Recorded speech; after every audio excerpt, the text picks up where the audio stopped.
Welcome everybody. And it's 2 o'clock, so we can just jump right in. My name is Elizabeth Siri. I'm the Executive Director of Teaching and Learning for Foundations, Inc. And as many of you know, Foundations, Inc. is the organization that puts on the amazing Beyond School Hours Conference. So we really thank you all for being with us today from wherever you are joining us. We appreciate it. One of the things we like to do on our pre-conference day is highlight the work that's being done in our host city or state. And this year, even though we're virtual, we decided we wanted to highlight the work being done in Texas because that's where we should have been. Although I'm thinking we kind of dodged a bullet with this weather situation. We all would have been stuck in Dallas. But we are waiting to get back, that's for sure. So we have brought to you today some virtual site visits or a virtual site visit. And our host, Sean Petty, is going to help facilitate a conversation today. So thank you all for joining us. And we really appreciate your time. And I know that the weather's been a struggle. So the fact that you guys are all here today, we really appreciate.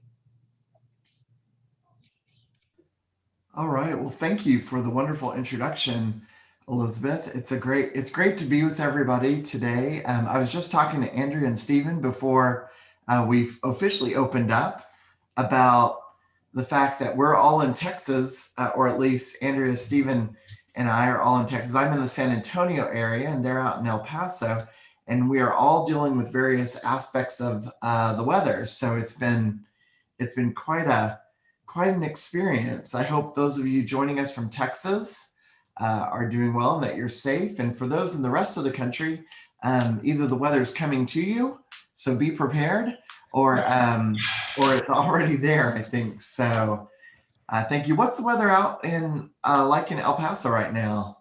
It's about 65.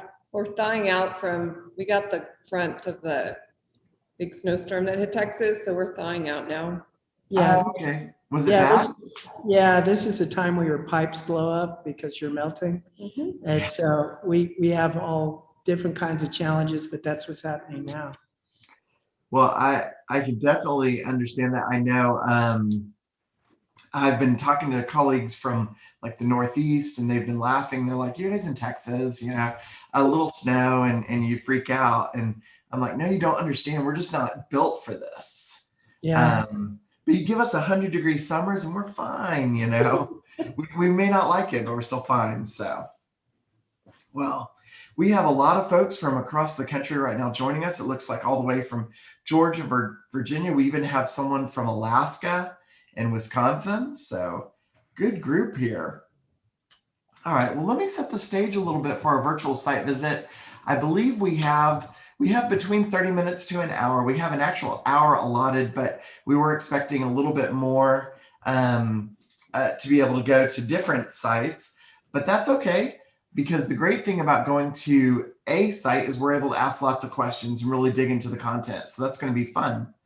And so one thing for the audience that I would ask is if you have questions, this is meant to be totally interactive and a discussion. So please throw your questions in the chat room and let us know. I will make sure those questions get asked to Andrea and Stephen here so that they can answer. And then if I can answer any questions, please let me know as well.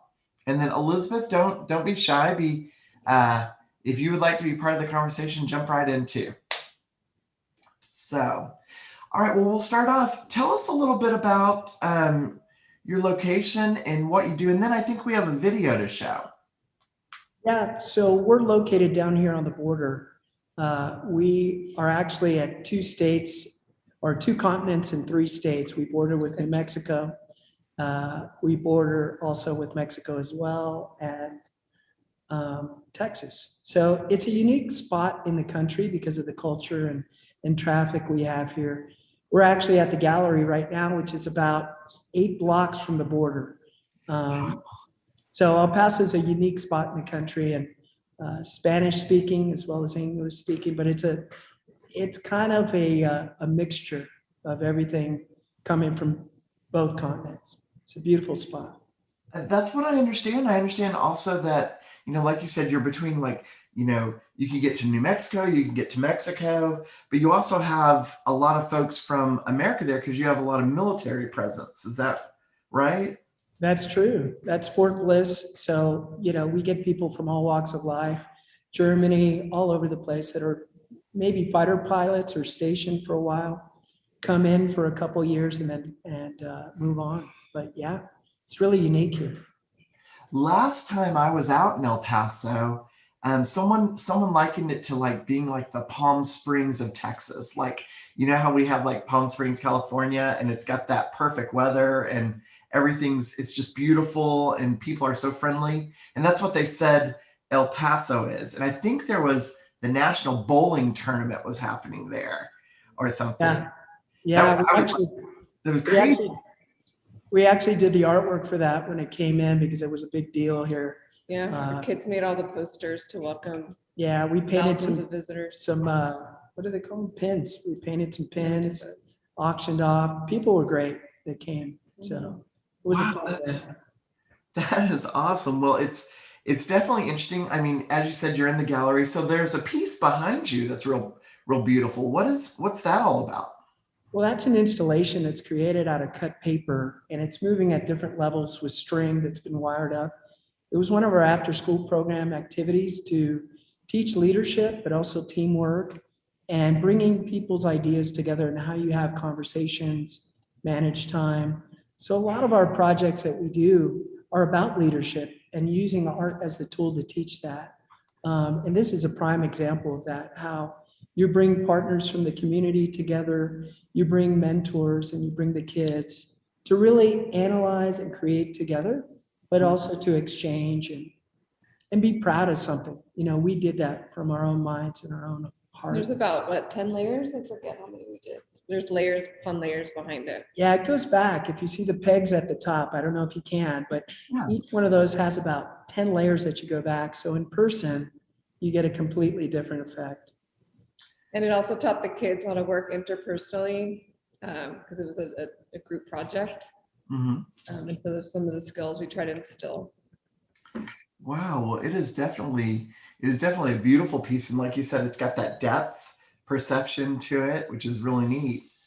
Well, before we show the video, I know the video is going to share a little bit about the program, but just if you could, in a nutshell, kind of give us your elevator speech, so to speak. Like, what do you do? Why El Paso?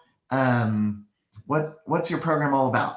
Yeah, so when I was 25, she was 25, I moved here from California, and I met Drea, and she was working in a special ed classroom called a BIC unit, about ready to become a teacher. She was still doing her blocks, and she invited me out to meet her kids that are wheelchair bound, and I met them one day, walked in, started working with those kids, and we did a mural that day, and the vice principal walked by, and she saw me with the music on, and the kids were having a blast. And one of the little girls that was in there had never spoken a word since she arrived on campus. And at that point, she said red. She asked for the color red. And when the vice principal heard that, she went to the office and brought everybody back. They came and saw that this little girl was responding and communicating through the skill set of art, which was phenomenal. And the principal basically said, if you come back tomorrow, I have a little money in my budget. I'd be willing to give you what I have so that you could buy materials and we compensate you for it. And I said, okay, great. I'll be back tomorrow. I'll be in a college student. I said, sure, I'll come back. But the next day they called the newspaper, the El Paso Times, to come down and take pictures about 2 university students that were doing this artwork with kids with special needs. And at that point, it was put out into the paper. And I think a week later, a lady from the hospital here at Sierra Providence called us and said, would you like to do that with kids that are battling cancer? And I said, absolutely. So she called us, we went down and started working with the kids and the parents there and the nurses inside of the hospital environment. And within 3 hours, we did a self-portrait. And the lady there that was running the department said, we would love to offer you a job. And at that point I said, that's great, but I think we're going to start our own company. because we really found the passion for what we were doing. And that launched us into our mission and vision and our real purpose for our nonprofit here in El Paso. So within years, we're at 22 years, 23 years. Yeah. We've created a nonprofit in all these environments using art and leadership to really train kids on different special skills that they need to achieve their goals and to succeed. So. And we got married along the way, and then we've launched several programs throughout the 23 years. The first program that Stephen was talking about at Providence Memorial Hospital with our pediatric oncology patients, which was nationally recognized a few years ago by the Obama administration. And it's the highest honor for an out-of-school time program. Wow. So that was really exciting. We got to take 2 of our patients, and they got to get the award from Michelle Obama at the White House. It was just super special. So super proud of that. And then from there, we launched different programs in the housing authorities. We work with kids whose parents are seasonal migrant farm workers. That's a big part of our community here in El Paso. We also work with Boys and Girls Clubs, working with the at-risk youth. And most recently, we just launched a program. Unfortunately, I know you probably have all heard about the tragedy of August 3rd of the Walmart shooting. So now we're working with the families and the children that were inside the Walmart that day. Well, we're also working with any kid in the community, and we're devising curriculum to help teachers in school as well as out school to have that connectivity. And we're really telling people what the power of art is and providing leadership inside of that skill set. So we're now moving into developing curriculum to give our skills and what we've learned to others so they can utilize it to help our kids succeed. So it's been a long but beautiful journey. It's always fun. Oh my goodness. Well, there is so much to unpack there. So let's dig into it. I want to show your videos. So this is a link. I'll post the link in the chat room when we're all completed here, but I'm going to show the video. I think there's some pretty cool music with the videos. So everybody, if you have your sound turned up, you might want to put it on the middle level here. Just because it's pretty vibrant. But I'm going to play a video. Take me just a second, and then we'll come back and we'll answer some questions, and we'll dig in and unpack some of the amazing things you're doing and get your thoughts on, just the power of your medium to change the lives of kids. So here we go.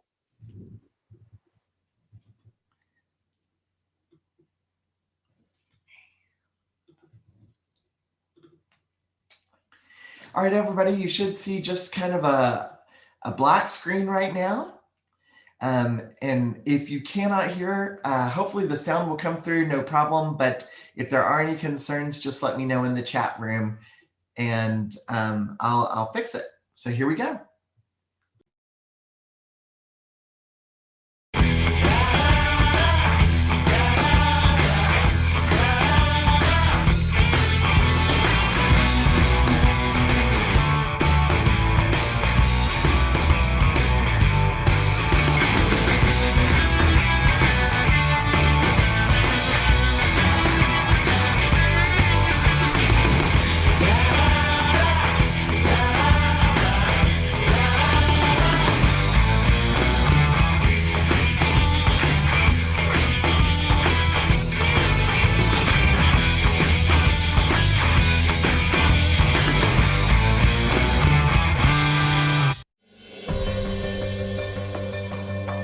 We started to look at the environment that these kids in Fabens were living in, and we realized that there was absolutely no after-school programming in that community.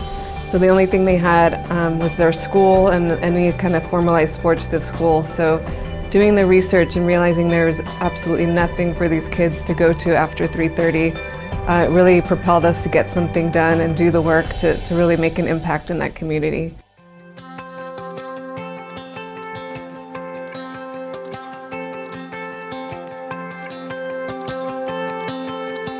So symmetry is the same on all sides. So if you look at all the corners are the same, right? All 4 sides. So if we were to cut it in half. A lot of these kids don't have a whole lot of options after school or just during the day, whether it's because their parents are working or, they're not able to really make a whole lot happen. But when they come to our studios, they're able to really have a good time and just kind of escape from both any problems or challenges that are going on at home or also at school. Who knows what they'd be doing? Who knows where they'd be? Like, a lot of these kids, I don't even know if their families know where they are. Like, they say like, yeah, my mom knows where I am, but you see them after class and they're kind of just wandering around. So they could be anywhere. Okay, so what I want everybody to do is, you're each gonna grab a tile, and then you're gonna get a paper from me, and then you're gonna get it taped on, and then we're gonna go outside and let it burn in the sun. Este programa está muy completo. A mí me gusta porque los niños yo los veo que han desarrollado las técnicas de color, técnicas de dibujo, se han vuelto más creativos. I think once they create a piece of art that they're proud of, or able to write a song on their own, completely freestyle their own music, they have a newfound sense of confidence. You get to show stuff to your family, and you could tell them that you did that and that it means a lot to do art. What we were able to do was connect the parents back with their kids on making stuff and really getting them to be more patient about how they were making stuff, how they were talking with their kids, and giving the older kids opportunities to mentor some of these younger kids too. I feel like this program makes a difference because it gives them a safe place to be. It gives them fun activities to do. I feel like they genuinely get excited doing it, and they get confident when they learn something new, and they can take it elsewhere. So when we work in these communities, we affect the whole community by allowing all of them to come in and be a part of it. So it's not really meant for just one kind of kid. It's really open to the entire community and getting them all involved into it. Because if we can get on the parents' side, then the kids are for sure to come, and all of those bonds just become a lot stronger.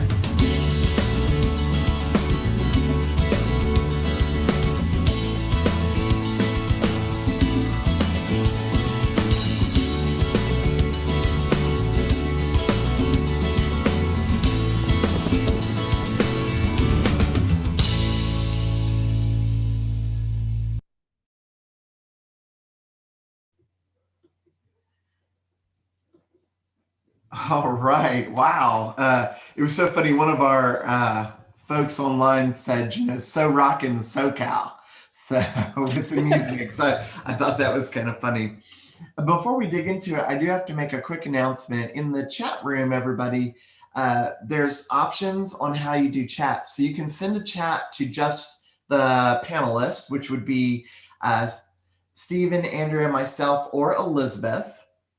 Or you can send it to us and the attendees. And I would recommend that you send questions to panelists and attendees so that everybody can see your questions. I had someone say, Sean, I can see your responses, but they're not making any sense because I can't see the question.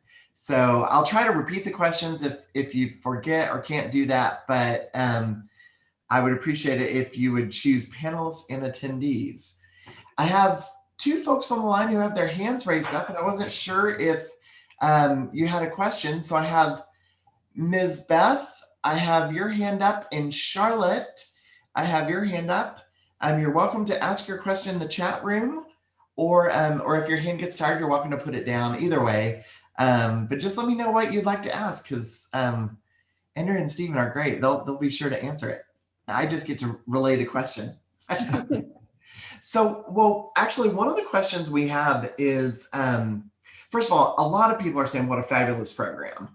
And I mean, just listening and watching the video, my favorite part is you had a young man named Edgar who was 8 years old, and he says, it means a lot to do art, and that's just such a good soundbite, such a good quote, because it really does. And when art is sometimes being taken out of the school day, it's nice to see a program that really uses that medium to motivate community around kids and to motivate kids around school. So great. Mary Mullins has a question. First of all, she says, what a fabulous program. So thank you, Mary. That's nice. And she says, can you touch on funding a little bit? Like kind of what, you're a nonprofit, but what does your model look like just for those online who want to do what you're doing, but they may not quite see the resources or how to make it happen? Yeah, so our model, we're nonprofits, so we rely a lot on grants, contracts, the individual contributions.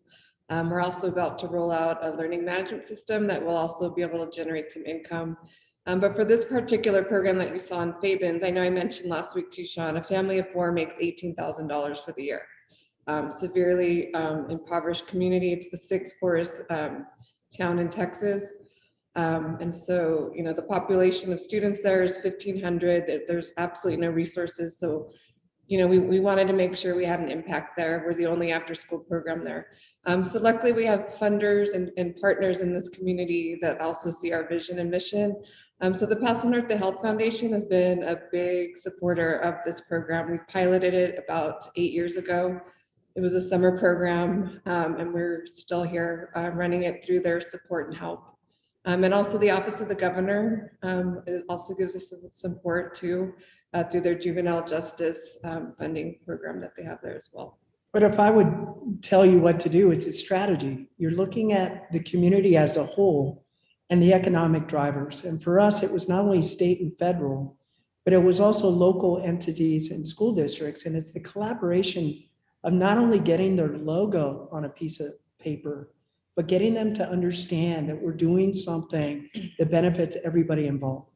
And then communicating that in a direct proposal that's strategically aligned with some of the pains that school systems have, that foundation have, that are solving some of the community issues, such as what do we do with kids that are getting into criminal activities in these zip codes? How do we prove that your model is effective in that? So it's gathering the data, it's pinpointing the problem and the pain, and then you're addressing that with your partner, saying, if you take the chance to invest in us, here's what we can do in return. And that's not only with the monetary, but it's the marketing strategy of showing each other together. It's cultivating other national foundations by showing that strength of those logos on a piece of paper. It's executing a quality program that's been outlined on the outcomes, not only in life skill, but also strategically, what the outcomes for a school district wants, what parents want, what funders want. And that takes a little time to set up. But in the long run, when you get into those conversations on funding, you're prepared with the data and the results that some of those organizations or individuals that contribute to your funding really want to see. So it's not just having a conversation. It's really saying, here's what we can offer. We see that we could help you with your mission and vision and some of the outcomes that you want. So parents want their kids to succeed. The governor's office wants, their kids not to get into trouble and stay focused on schooling towards higher education. The foundation wants life skills that make them better people as they excel in life. And so we try to see those potential funders and partnerships, and that's what it takes. It's every pool of money. It's every person in the community. It's every partner aligning their visions and communicating correctly. So that's kind of the strategy you need to set up in order to really start that funding to roll in. Wow. I hope everybody will go back and watch the recording for this, because the last 5 minutes was like Grants 101 and Business Case 101. I mean, that was excellent. Thank you so much for clarifying that. The way you linked what your mission and your vision, what you're trying to accomplish, to the mission and vision of your funders, and you spoke, in different ways. The Paso del Norte, is looking at life skills and bringing up the community. The governor's office is wanting, kids to stay out of trouble and stop that cradle to prison pipeline that we have. You mentioned, Andrea, the income level, and this just shocks me, but is just above 18,000, for a family of 4. I mean, people drop that on vacation sometimes. And so that's crazy that that's someone's income level in the United States. Well, I could go on about that, but I won't get on my high horse. But I mean, that's crazy. So you're also dealing, with poverty. And then, like you said, the school systems and the businesses want kids to stay in school and grow up and be productive members of society, and how your program caters that. Leave it to a pair of artists to come up with, the way to solve society's problems. That's amazing. So let's go back. Oh, I'm sorry. I just wanted to point out, the power of art is, the chair you're sitting in, the hat you're wearing, the car you drive, the clothes, that's all a drawing before it becomes reality. People don't really recognize that when art is around you, you're just taking it for granted. The apps you use, the digital platforms, the creative process really is the idea maker that really invents new ways of looking at things. And I think giving kids that skill set is going to propel them. And sometimes we take that for granted. So. Gosh, I could go on that one too. That is so true. Like, a lot of times we see art as like, let's do arts and crafts, let's just throw it together. But in reality, like you said, businesses who capture that and do it successfully, like, Apple is a great example, end up being these multi-billion, trillion-dollar companies that rule the world, basically. So let me go back and ask you. So you have many different facets of your program, but if we were to walk through a program, could you take us kind of on a visual tour, or just a visual in our minds tour of what a program would look like if we were to be down in El Paso and we were to go to one of your sites and actually take a look at it? The video gave us some really good imagery to tap onto. I love the making the, was it tiles that they were? Yeah, so those are sun prints. So they're actually taking those transparencies and they're sliding what is a photo quality paper that's been kind of coated with a chemical. And as the sun burns through it, it transfers the image down. And so they're watching magic. It's like, how did that happen? Yeah. So you get the ability to teach about the earth, the climate. They see this magic, they start asking questions. And that's when we get the chance to teach and to mentor and to lead these kids. And hopefully it sparks something that gets them going for more. So that's one of the lesson plans that we have. Okay. So, I bet you have 100 things, but take us on like one of your exemplar programs that if you were to take us that program, what would it look like? So we drive up, we park, and we're walking in the building. So you'd probably see about anywhere from 60 participants and probably 8 or 9 mentors or teaching artists there.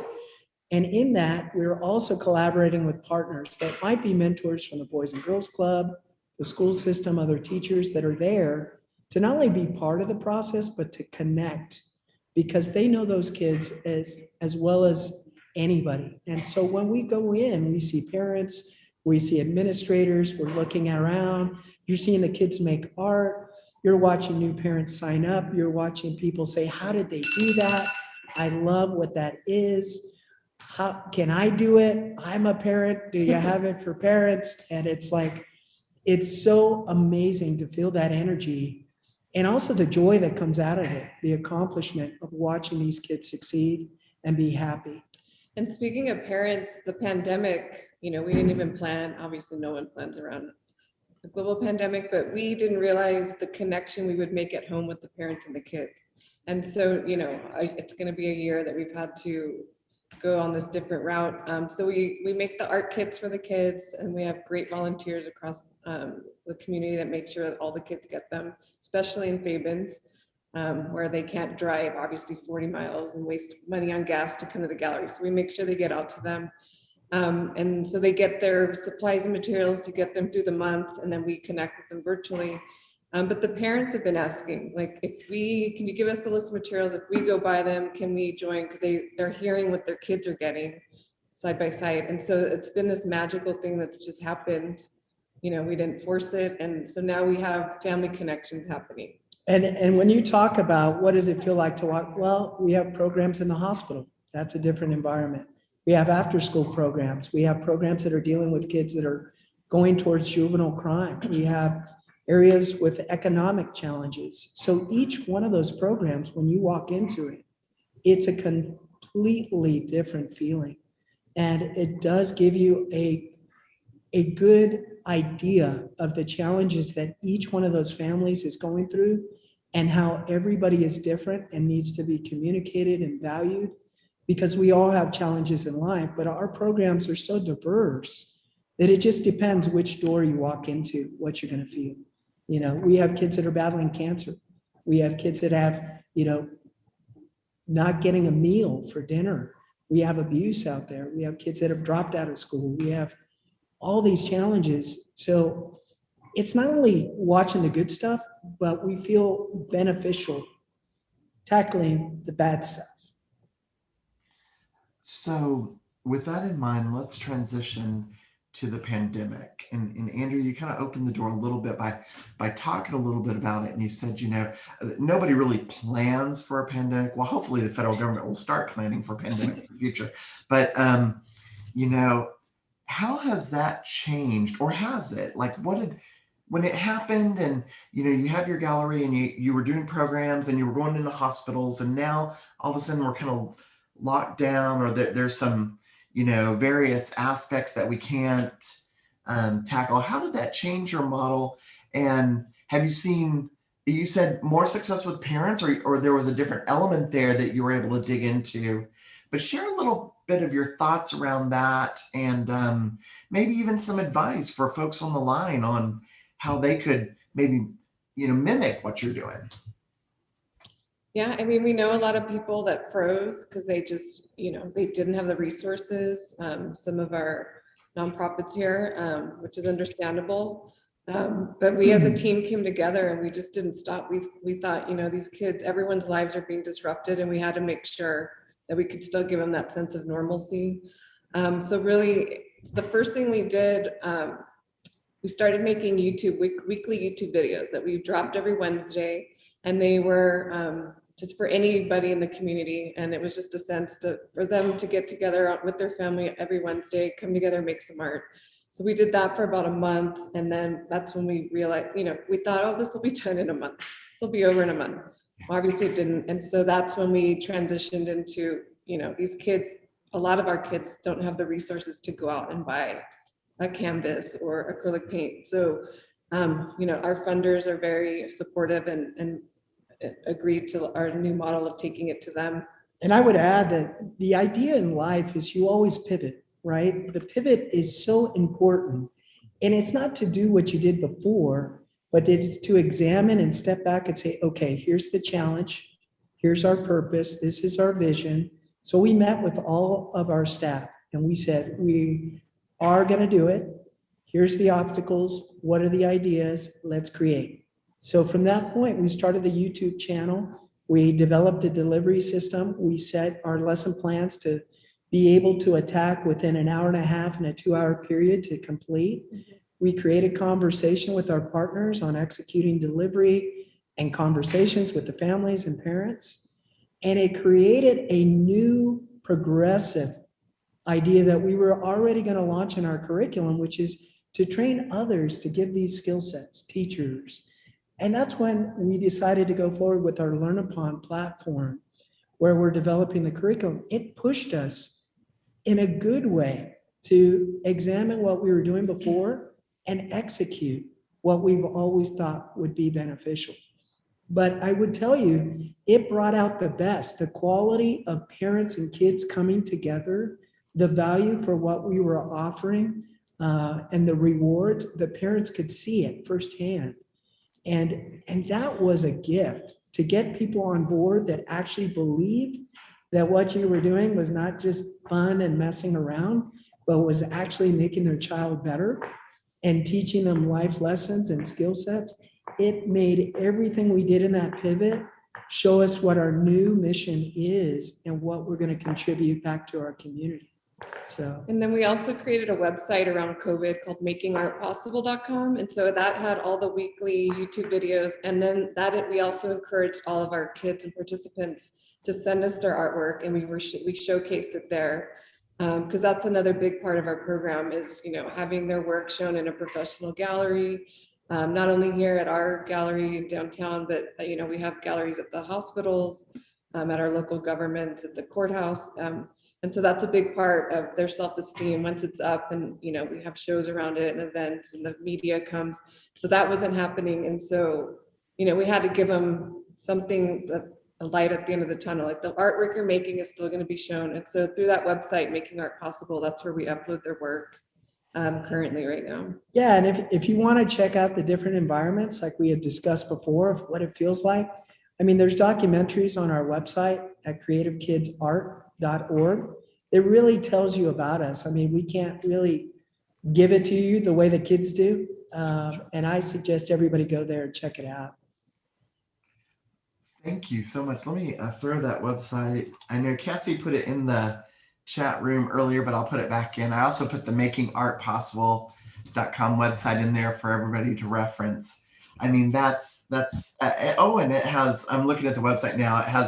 You have a picture with Michelle Obama. That's awesome on the front page. That's so cool. Yeah.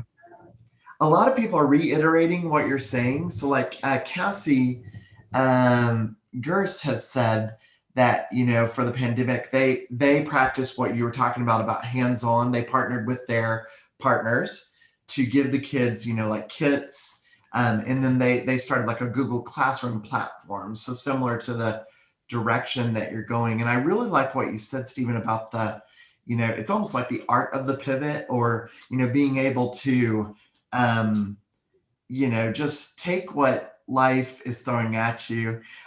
And for everybody on the line, Stephen and Andrea's daughter is in the room, I think. And so Yeah. she can be a part of it. It's okay. To learning going on next. So sorry if you see me coming in and out.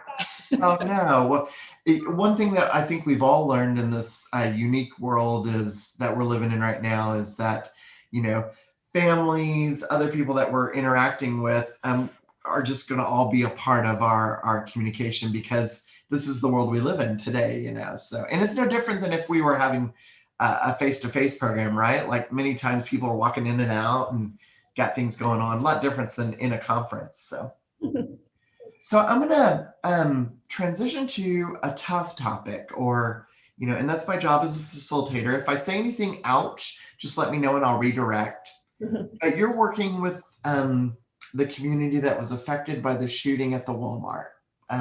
That made nationwide news. It was a horrible tragedy. It really rocked your community. It rocked the state of Texas. Tell us a little bit about how you're working with individuals who have had that traumatic experience. And also the fact that sometimes we forget the people producing some of these classes are also members of the community who are dealing with their own, various levels of trauma. So if you don't mind, if you don't want to, just say, Sean, redirect, and I will. But if you're willing to share a little bit about what you're doing, I think it'd be beneficial to everyone out there. Yeah. Yeah, well, luckily on staff, we have a child life. She's a certified child life specialist. So during the week, she works with kids that are dealing with cancer diagnosis and their families of pediatric diagnosis. So she's there all week. And on the weekends, we're fortunate to have her and help work with our level guys. And so she is a big part of, so the program is called RAP, the Resiliency Art Program, for the kids. And now the parents, we just started a parent program as well,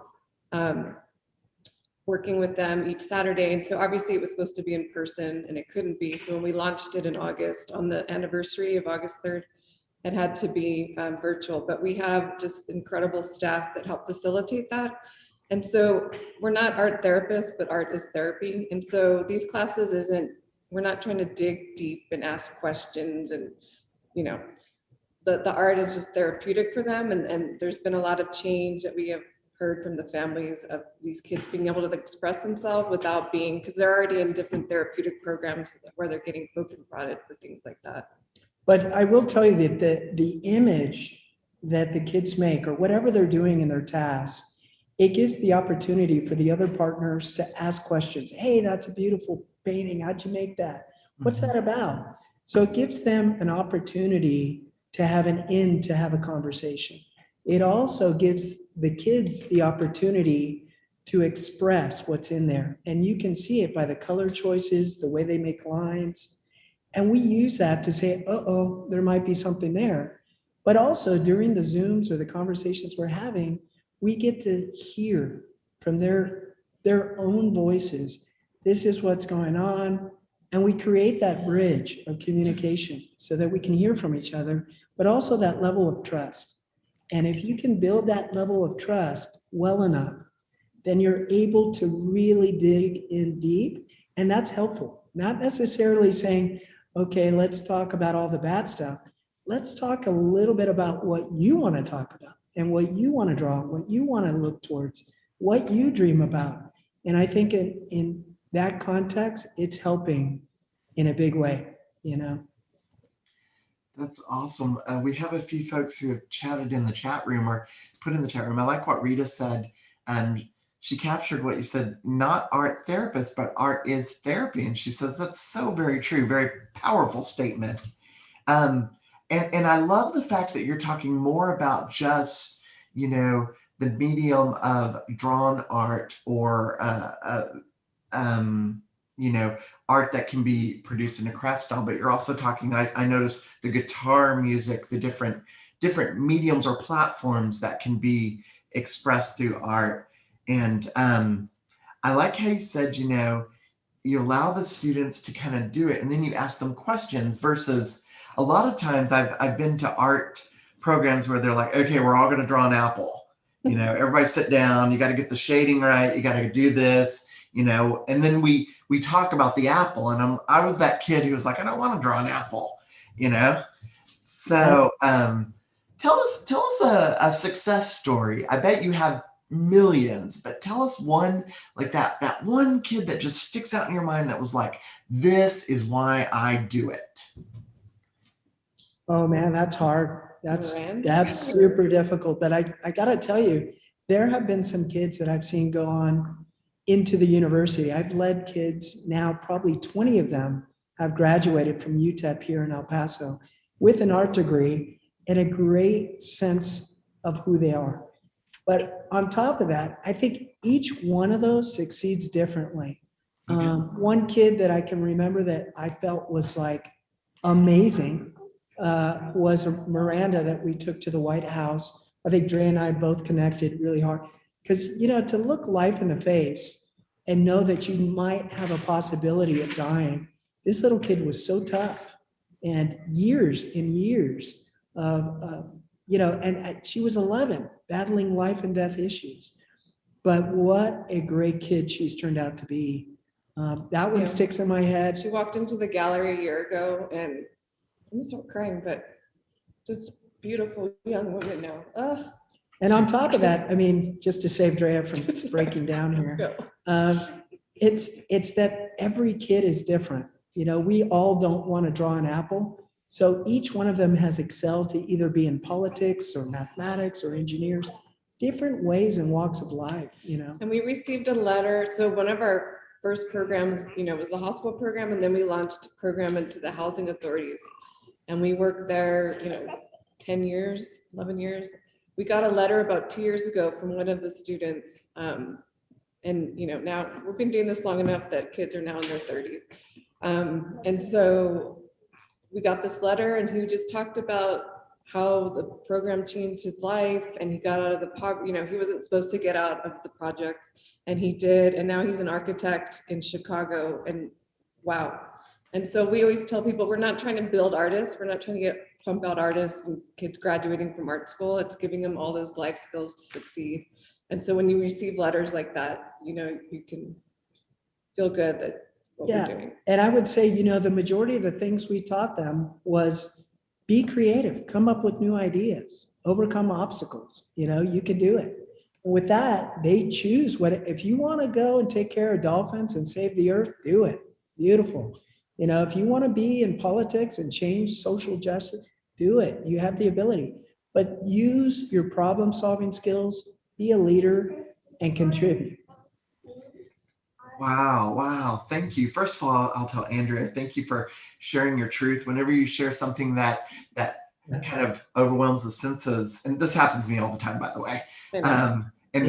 People who've attended webinars from me are like, oh, there he goes again. Cause I get very emotional listening to stories like this because it's so powerful to see the change, you know, and to see that. And I really like how you've been describing it. You've done a really great job of describing something that every Fortune 500 company is looking for, and that's the design thinking process on how to, you know, brainstorm, come up with an idea, come up with an iteration, reiterate, you know, and try again. And I tell you, I would hire someone with a solid balance in the design thinking process who has an art degree before I'd hire someone who has years in the world of, you know, certain aspects of business. So that makes a lot of sense. And I love the story. I put the article from your website about, you know, the Art in Motion project that then you got recognized for, and how Miranda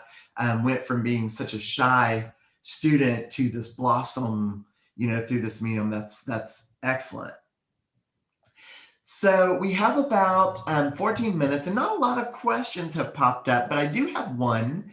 It's have you seen other after-school programs pop up in your community, you know, now that you've been there for a few decades? Like, have they other after-school programs pop up that may take a different twist or may build on what you're doing? And, you know, you seem very collaborative, so you look like, it seems like you reach out and help folks. So have you seen that, or are you kind of the name in town right now, you know, so to speak?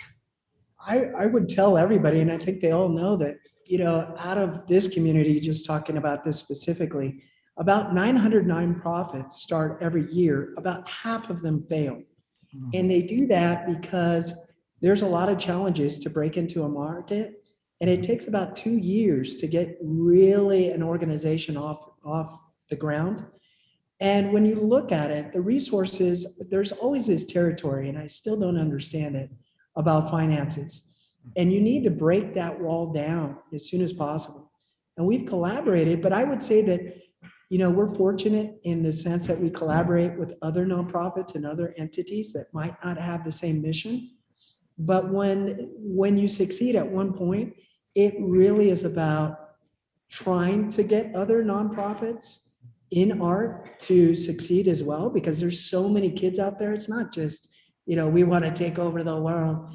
There's enough kids out there to solve big issues, and enough organizations that can do it. And some of those after school programs aren't art-based, so there's, you know, soccer, or it just, you know, depending. But I would say that most organizations see creative kids and they go, well, they're doing it. And funders already say, well, there's somebody that's really good at that. Thanks for trying. So sometimes it's hard. And I would say, you know, if I was in LA, you know, trying to do creative kids, I don't think I could do it, because that's been covered so drastically, and that territory is covered from top to bottom in LA. So you really have to figure out what your niche is, and as best you can, help somebody that's trying to start another nonprofit, you know, even if it's in your own discipline, because they could partner later, they're going to learn, they're going to excel. But yeah, those are the challenges, the territory, and the funders see one entity that's been doing it for 20 years. And if you're the new kid, you got a lot to prove. So that's something I think everybody looks at, you know, in an after school program, and also as a nonprofit. And it's funny, like 23 years ago, we were these young, naive college students thinking we're going to take over, you know, the world and art, and the amount of no's we got and laughed because, you know, we look so young and like, you're doing what?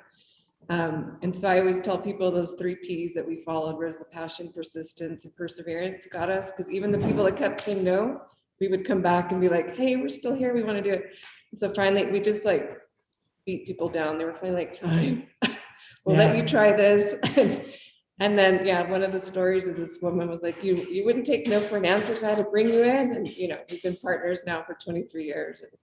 So there's something about that. I would also tell you, some days you go to sleep with your shoes on and wake up with them on. I mean, that's what it really takes, you know, and you're just like, okay, the sun's up again. And it's because that passion drives you, but you have to have that. If you want to succeed, you're going to need that purpose and passion to propel you. It doesn't come easy. It does not come easy, for sure. I love it. There, again, I love getting sound bites out of interviews like this. And so the concept of sometimes you go to sleep with your shoes on and you wake up with them on, oh my gosh, that describes my life. So, so I totally understand that. I love the 3 Ps, the passion, persistence, perseverance.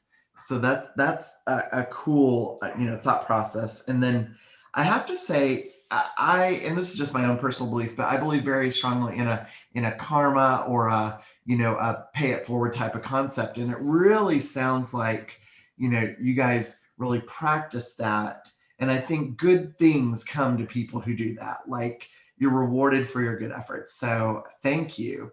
We have a couple of programmatic questions that folks have. So from Penelope in the chat room, she says, so many of us in the field are already working in kind of established after-school programs across the nation. So how do you suggest we incorporate some of what you're doing, some of the work that you're doing into our program that's been kind of established? How can we bring these ideas in? So now you're talking my language. We figured that out. We would not be able to serve kids with our amount of staff in one area. So we're creating a Learn Upon platform with a curriculum and a certificate of completion. It teaches you not only our mindset and our leadership skills that we incorporate into our process, but it has the curriculum to teach, and it's a box, just like those cooking boxes that are going to be shipped to your door. There's check-ins, there's what we're doing today, which is having a conversation about how do we do what you do or do it better, and what do our kids need, and how we're creating that. We're beta testing it currently, but we're going to launch that national coming up pretty soon with our funder support. And we just want to be there as a tool to help others, to help kids. So we thought about that, and that's been our focus and our mission lately, because we know we can't serve all the kids we'd want to, but we know there's other people out there that have that purpose, and we want to help.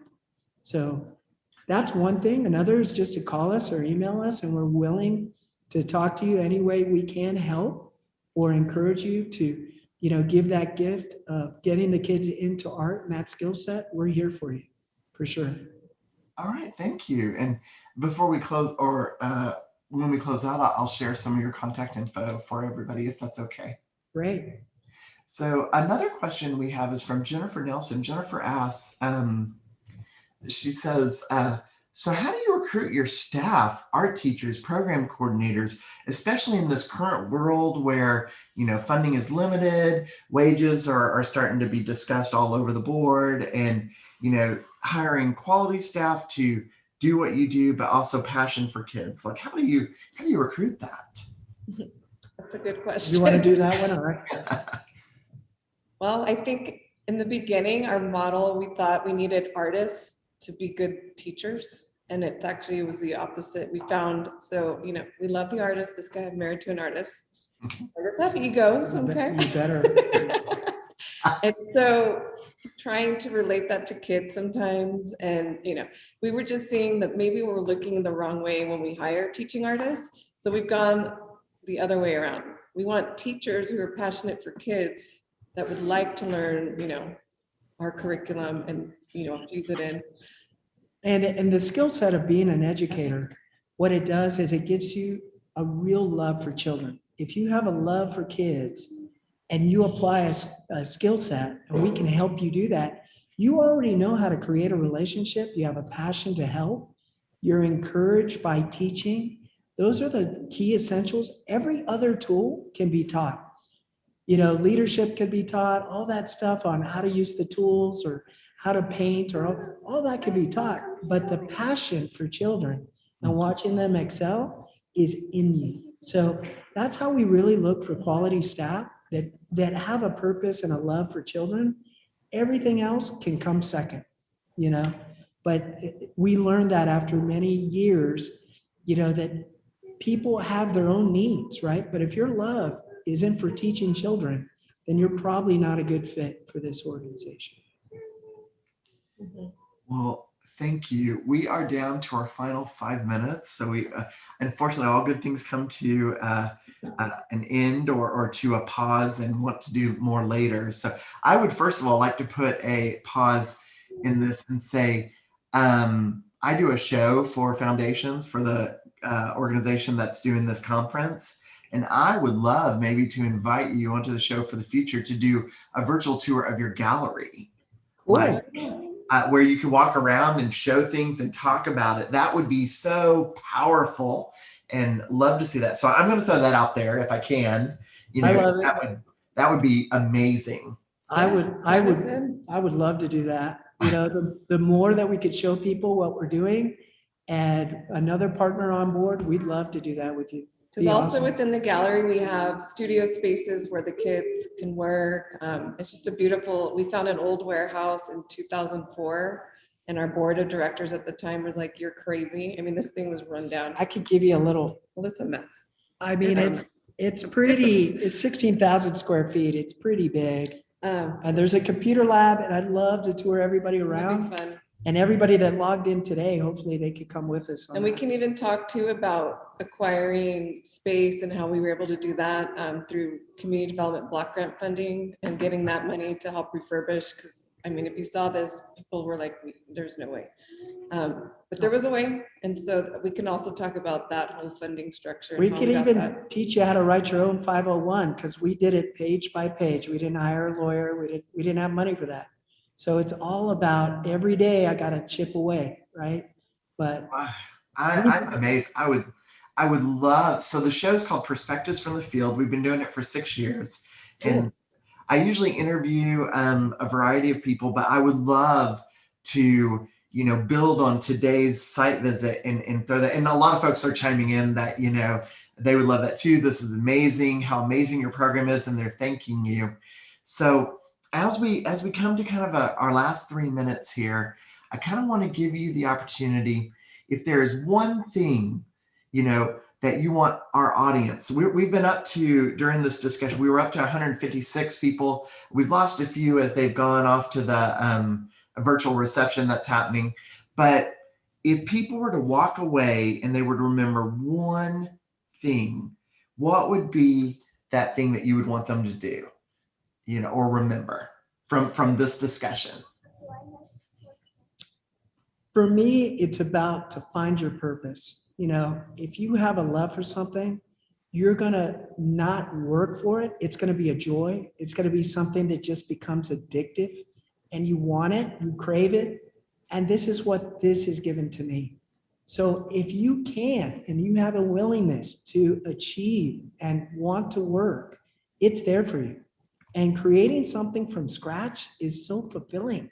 And that's one of the things art is, and that's what we're giving to kids.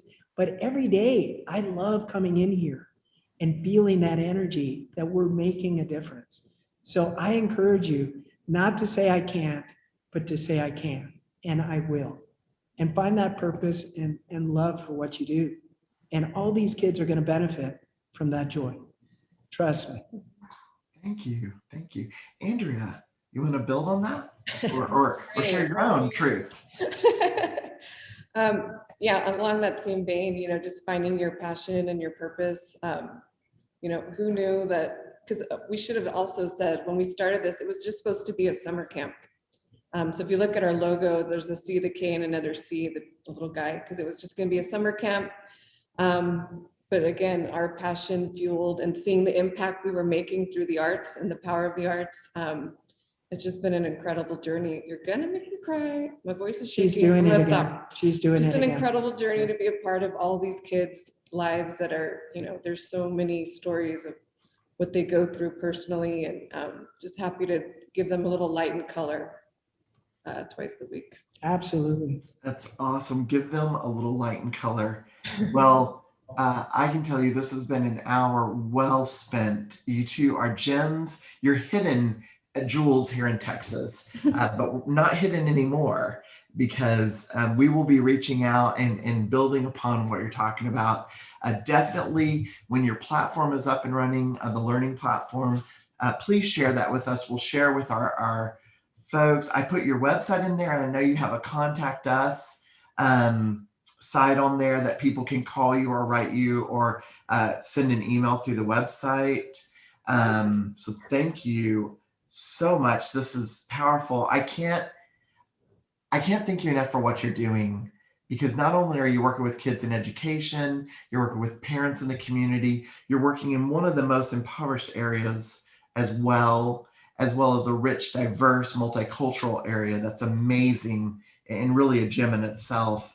And then, but you're also going into hospitals, you're dealing with kids with trauma, and you have a beautiful, just what we've seen of it so far and what we can see online, a beautiful gallery that even, enhances that work. So, wow, thank you for what you're doing. And just remember that art connects us all. It's a beautiful thing. It's a beautiful tool. And thanks for the opportunity. You're really good at this. So I look forward to the next one. And thank anybody out there that wants to call us, we will call you back. So we're here for you. Perfect. Well, thank you so much. We do have to wrap up because I think there is a virtual reception that we might get to go to. And if everybody has their own at home little drinks or libations, whatever people want to take in, we can. But I'm going to turn the time back to our producer, Elizabeth Siri with Foundations. Oh, okay. Here we go. You had to do it. Thank you. All right. Thank I am so you. excited about this event. We are going to have a lot of fun. We have a huge show planned for you. Let's see, what do we have? Well, first of all, we're going to be making some Bye, drinks. everybody. I don't know if you can let's hear be me or honest not. here. I'm We're gonna in be the making up some reception tasty too. little Everybody come libations join me. and It's so having a much big fun. toast with Thank you, Rhonda Stephen. Thank Lauer you, and the Andrea. Thank you Foundation's so